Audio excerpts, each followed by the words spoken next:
sure you've had the conversation with friends and family when you tell them you're a survivalist or a prepper, and they all seem to go to the same thing. Oh, prepping for the zombie apocalypse, are we? So I thought it'd be a good idea to make a video about what I would do if there was a zombie apocalypse. Now, before the edgelords get all crazy in the comment stream and tell me everything I did wrong, this is for fun. There are no such thing as zombies. But if there were, there's some important things to remember. In my own personal observation, I believe people are becoming more and more zombie-like as time goes on. They're the last things you want to be around in a cataclysmic event, such as a zombie apocalypse. They're just simply not prepared, and there's going to be nothing but utter chaos. You want to be away from them as much as possible. I think it's safe to assume that zombies can't swim. Fair enough. So obviously my highway system is going to be a river.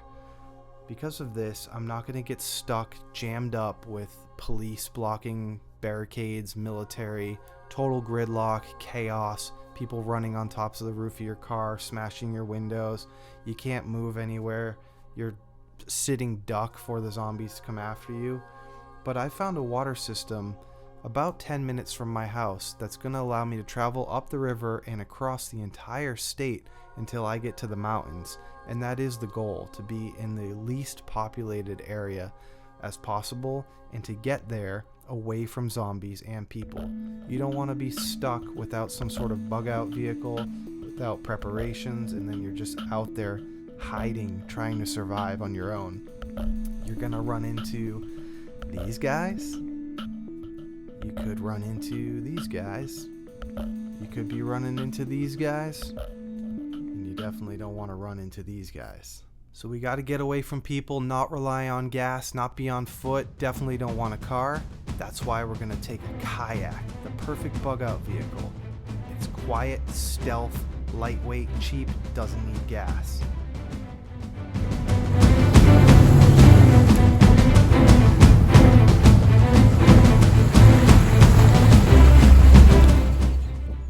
If you've seen my video on why I prefer an inch bag over a bug out bag, you'll see I'm using it here.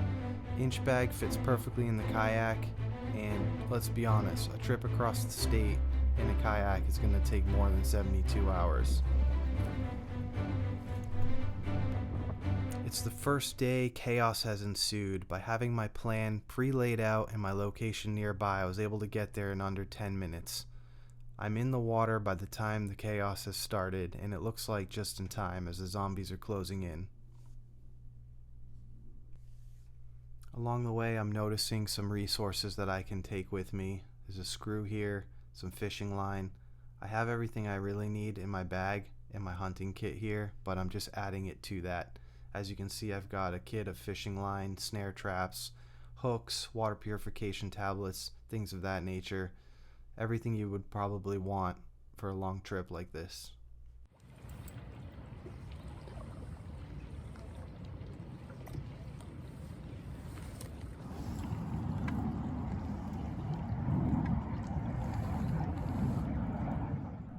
Keep your cell phone at a minimum, bring a backup charger. When that dies, have a map and compass. Most of your food and water is going to come right from your travel pathway, which is great, but you are going to have to pull aside and cook and rest. It's the first day of the attack. It's nothing but chaos outside. A bunch of people had the idea to get in their boats to get away as well. It's created a chop that's made it twice as hard for me to paddle. That's just the way it's going to be that first day.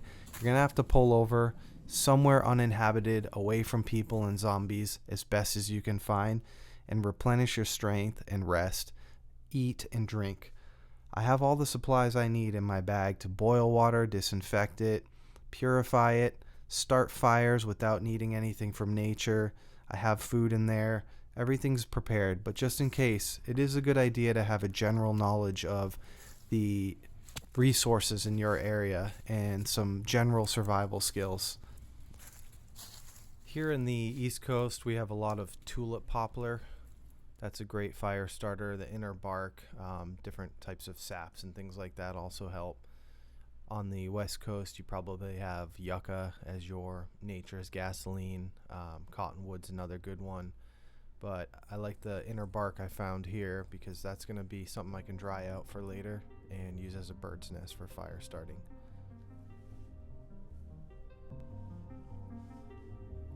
Now for shelter system, this is kind of a big deal. I put a lot of thought into this, and as you can see, for this particular scenario, I chose a hammock. The reason for that is it's got a really quick setup and a really quick takedown. The bug net's going to keep the bugs away. It's very packable and very lightweight and very small and compact, and you can just add accessories like the underquilt there. Keeps you off the ground from all the creepy crawlies and the wigglies, as they call them here, so it's good for this sort of environment. Also, with the tarp, you can't really see your attacker or what the noise is. With the hammock, you can actually get a good view all around, as well as being able to identify what the noise is, which you cannot do in a tent. And here comes the rain. I'm glad, as part of my cover system for shelter, I was prepared for this little rainstorm we had. I have not only the poncho, which will make a tarp in itself, but it is a bit small.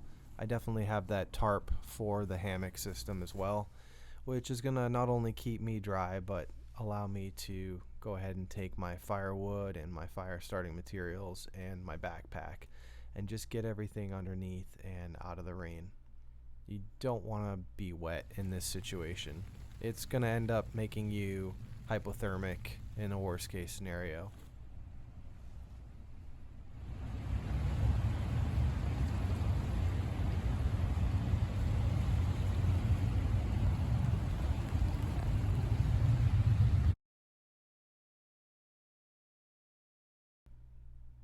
Make sure you bring a medical supplies kit. An IFAK is going to be a must. You need some sort of bleed stop. Definitely needs to have things like chest wound seals, tourniquets, compression needles, gauze, Israeli bandage. Don't go cheap on that, and don't buy prepackaged stuff on Amazon. It's better to put it together one step at a time with valid goods. I also have a survival belt that I can keep some supplies on the inside of, so even if my bag was stolen or dropped, I still have most of what I need to survive in my belt alone.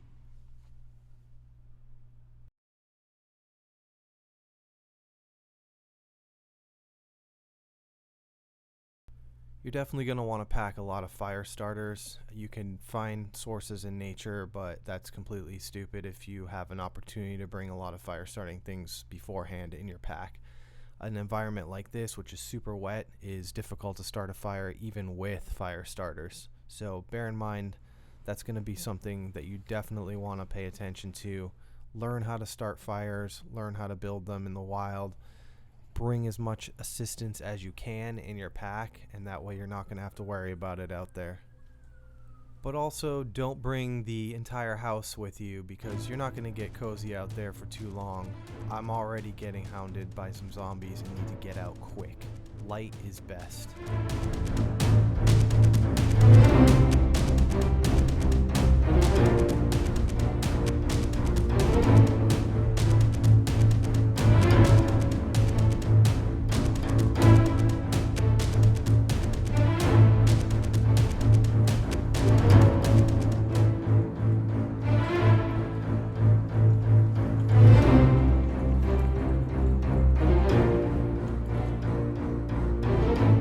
Unfortunately, the fire may have attracted the zombies, and now that the land is infested with them, I'm going to have to boil water and cook food on the boat itself.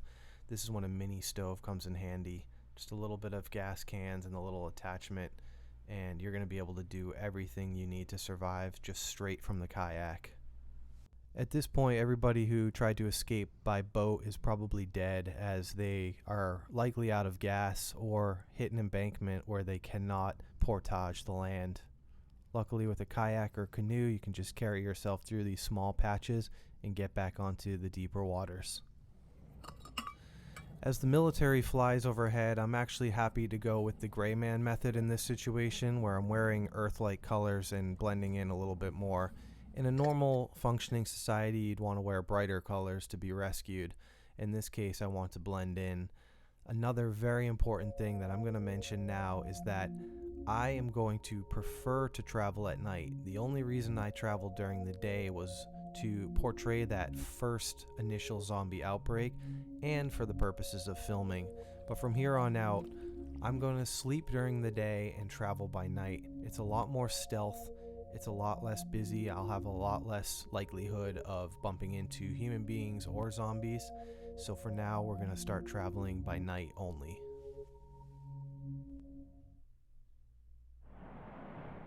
If you live in a city, you're likely dead by now. There's just too much insanity there. Zombies have probably eaten you. I'm sorry, but not sorry. You definitely don't want to be living in a city if you're a prepper or a survivalist. If you can, get out.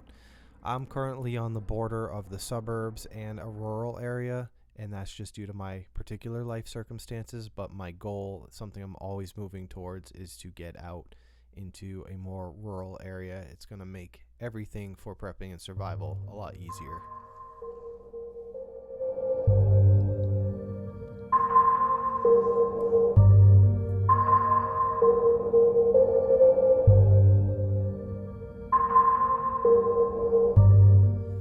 I've been traveling for a week now and I've completely run out of fuel. I do have a buddy stove, which is a small metal stove you can put together and break down for your backpack.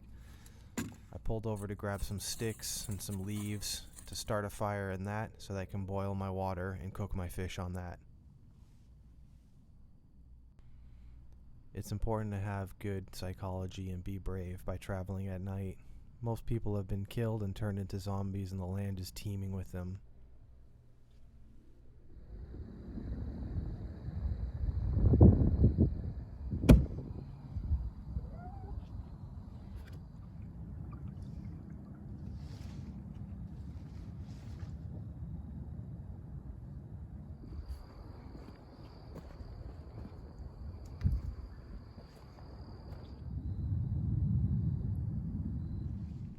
As lonely as it is out here on the water, I'm glad I didn't use a car for my bug out plan. The likelihood of surviving anywhere on land at this point is very slim.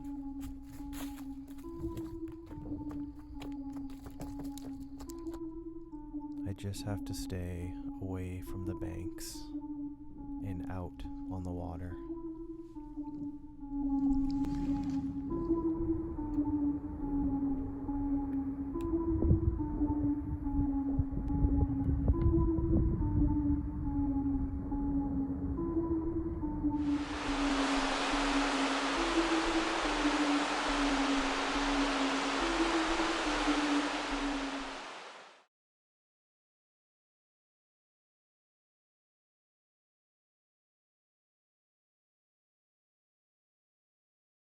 I've been traveling for 12 days now.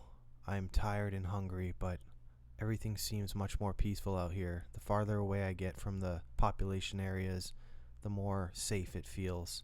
I'm extremely hopeful as I'm getting close to my bug out location, and things just feel a lot better.